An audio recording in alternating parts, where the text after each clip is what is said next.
नमस्कार किसान भाइयों। आज मैं आप लोगों को फिर से गेहूं की खेती से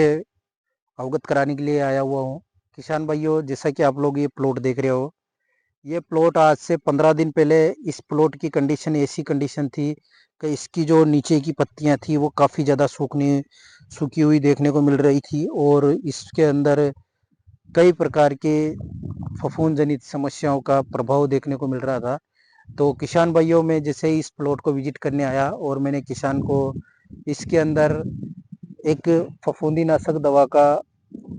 और उसके साथ में हल्का सा कीटनाशक का प्रयोग करवाया, जिसमें फफूंदी नाशक दवा के अंदर मैंने इसके अंदर कार्बनडाजिम जो आता है उसका प्रयोग करवाया और उसके साथ में इनके पास जो सहकारी समिति से मिली हुई नैनो डीएपी की और नैनो यूरिया की बोतल रखी हुई थी, जिसमें से मैंने इनको अच्छे प्रोसेज के लिए, ये गबोट अवस्था में थी तो उस समय मैंने इनको नैनो डीएपी का इसके अंदर प्रयोग करवाया फफूंदीनाशक दवा के साथ में, और उसके साथ में एक कीटनाशक मिलवाया जिसके अंदर इमिडा क्लोरोपिड 17.8% वाली जो इंसेक्टिसाइड आता है उसका प्रयोग करवाया। आप लोग देख सकते हो, ये किसान की गेहूं की जो फसल है वो काफ़ी अच्छी और अट्रैक्टिव देखने को मिल रही है। और बात करते इसमें जो बाली निकल रही है वो भी स्वस्थ है और बिल्कुल तंदुरुस्त है, और बाकी आशा करते हैं कि इसका प्रोडक्शन भी काफ़ी अच्छा देखने को मिलेगा। आप लोगों को बताना चाहूँगा, अभी भी कुछ समय पहले मेरे पास एक फार्मर का कॉल आया हुआ था कि हम इसके गेहूं के अंदर हर्बिसाइड का प्रयोग कर रहे हैं, खरपतवार नाशक दवा का स्प्रे निकाल रहे हैं, तो उसमें हम नैनो डीएपी या नैनो यूरिया का प्रयोग कर सकते हैं क्या? किसान भाइयों, करने में तो आप कुछ भी कर सकते हो, पर आप लोगों को बताना चाहूँगा जो खरपतवार नाशक दवा होगी उसका प्रोसेज अलग है, और जो आप नैनो डीएपी या नैनो यूरिया का प्रयोग कर रहे हो उस चीज़ का प्रोसेज अलग होता है। अलग अलग कॉम्बिनेशन के साथ में आप अगर स्प्रे करोगे तो आप लोगों को बताना चाहूँगा कहीं ना कहीं आपके जो स्प्रे होगा उसमें साइड इफेक्ट भी देखने को मिल सकता है। हो सकता है आपका खरपतवार भी खत्म ना हो और गेहूं की फसल पे बर्निंग आ जाए, या फिर इल्ली का प्रकोप बढ़ जाए। इसके ऊपर क्या है कि जैसे क्लोरोफिल ज़्यादा बढ़ेगा तो उसके अंदर बीमारी का भी प्रभाव देखने को मिल सकता है, क्योंकि इस बार भूमि के अंदर अधिक नमी है ही सही, तो उसकी वजह से भी कई जगह जैसे सिंचाई करने के बाद भी ऐसी समस्याएं देखने को मिल रही है किसान भाइयों को। तो आप लोगों को भी बताना चाहूँगा कि गेहूं की फसल के अंदर अगर आपको ज़्यादा पीलापन देखने को मिल रहा है तो जब भी आप सिंचाई करो तो उसमें 10 से 15 किलो प्रति बीघे के हिसाब से यूरिया का प्रयोग करें, और उसके साथ में कोई भी फफूंदीनाशक दवा का प्रयोग जरूर लें, या जैसे मान लो आप उसके अंदर कीटाजिन का प्रयोग ले सकते हो, या फिर कार्बन डाइजिम को जेब का ले सकते हो, थाइफिनेट मिथाइल का ले सकते हो, टेबुकोनाजोल सल्फर का ले सकते हो अगर आप लोगों ने सल्फर नहीं पहुंचाया है तो। इस प्रकार से कोई भी फफूंदीनाशक दवा का प्रयोग जरूर करें, ताकि गेहूं की फसल के अंदर जो पीलापन है उसको हम, किसान का कॉल और आया हुआ था मेरे पास कि साहब हमारी फसल के अंदर हमने 2 बार यूरिया भी दे दिया और सिंचाई कर रहे हैं, तो इससे पहले हम इसके अंदर कोई भी एक स्प्रे निकालने की प्लानिंग में है, तो हम इसके अंदर कौन सा फफूंदीनाशक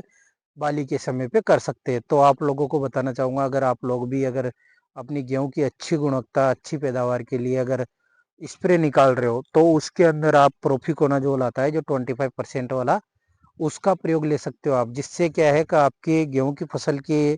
जो दाने होंगे उसके पीछे एक काले नक्के की समस्या बन जाती है, जो मार्केट रेट को भी डाउन कर देता है। और कई एरिया में करते भी हैं और कई एरिया में नहीं भी करते हैं, क्योंकि क्या है कि गेहूं की एक ऐसी फसल है, पहले कुछ नहीं खर्चा करना पड़ता था तब भी काफ़ी अच्छा उत्पादन देखने को मिलता था, पर ये ज़्यादा दवाओं का प्रयोग या फिर अधिक फर्टिलाइज़र की वजह से भी, और धीरे-धीरे मौसम में भी उस प्रकार से बदलाव चल रहे हैं, जिसकी वजह से फसलों के अंदर कई ज़्यादा समस्याएँ देखने को मिल रही है। आज जिस प्लॉट के अंदर हम लोग आप लोगों को बता रहे हैं, दिखा रहे हैं ये प्लॉट, इसके अंदर आप नहीं मानोगे किसान भाइयों को, इसके अंदर तने की यहाँ पे एक दो जगह हमने नोटिस किया कि उसके अंदर जो स्टेम बोरर जो इल्ली सुंडी का अटैक होता है वो भी हमें इस प्लॉट के अंदर देखने को मिला था, उसका कारण था इसके अंदर अधिक खरपतवार। क्योंकि क्या है कि हमारी फसल के अंदर अगर अधिक खरपतवार होगा तो खरपतवार में आपको पता है फसल से ज़्यादा मिठासपन रहता है, और वो मिठासपन उसके अंदर तितलियों का और तितलियों का रहना या इनके वजह से इसके अंदर कई प्रकार के मक्खी मच्छर या जीवाणु जो इसमें पनप जाते हैं, या फिर इल्ली का बनना, ये सब चीज़ें क्या है कि इसके अंदर जैसे तितली अंडा देगी, वहाँ से उसका लार्वा होगा, तो वो लार्वा इल्ली का रूप लेगा, तो उसको वहाँ का वहीं वो फसल को नुकसान पहुँचाने में उसको आसानी हो जाती है। तो इस प्रकार आप अपनी फसल के अंदर अगर खरपतवार है तो उसको भी नियंत्रण करना बेहद ज़रूरी है। बस बात इतनी सी है कि अगर आप खरपतवार नाशक दवा का प्रयोग कर रहे हो तो उसके साथ में जैसे नैनो डीएपी या नैनो यूरिया का प्रयोग ना करें। कई जगह के लोग करते भी हैं, जैसे कई जगह कई किसान लोग इस चीज़ का जैसे 2,4-डी का फोलियर स्प्रे निकाल रहे हैं या मेटसल्फ्यूरान का निकाल रहे हैं, तो इस चीज़ के साथ में नैनो यूरिया का भी प्रयोग करते हुए नज़र आते हैं। पर ऐसा करने से ये आप लोगों को बताना चाहूँगा कि आप लोग अगर ऐसा कर रहे हो तो आपके जो खरपतवार है उसको भी तो कहीं न कहीं एक्स्ट्रा स्ट्रेंथ पावर मिलेगा। तो उस वजह से आप उसको अगर जैसे मान लो स्प्रे निकाल रहे हो तो उसके 8 से 10 दिन बाद भी तो आप इसका स्प्रे निकाल सकते हो आसानी से, ताकि आपका नुकसान भी ना हो और आपकी जो मेहनत है वो भी काफ़ी आपको अच्छा प्रोसेस देखी जाए। और सबसे मेन चीज़ आती है किसान भाइयों, जब गेहूँ की फसल के अंदर जो मुख्य बात बाली के या गभोट अवस्था में जो मुख्य बात ध्यान रखने योग्य होती है, वो होती है अपने गेहूं की फसल की जो मेन मुख्य झंडा पत्ती होती है ना, इसका। क्योंकि क्या है कि पूरी बाली का भरण पोषण यही करती है। अब इसको स्वस्थ और अच्छी रखने के लिए आप इसके अंदर अगर आप लोग जैसे मान लो पोटास का प्रयोग नहीं लिया है आपने अपनी गेहूं की फसल के अंदर, तो इसके ऊपर आप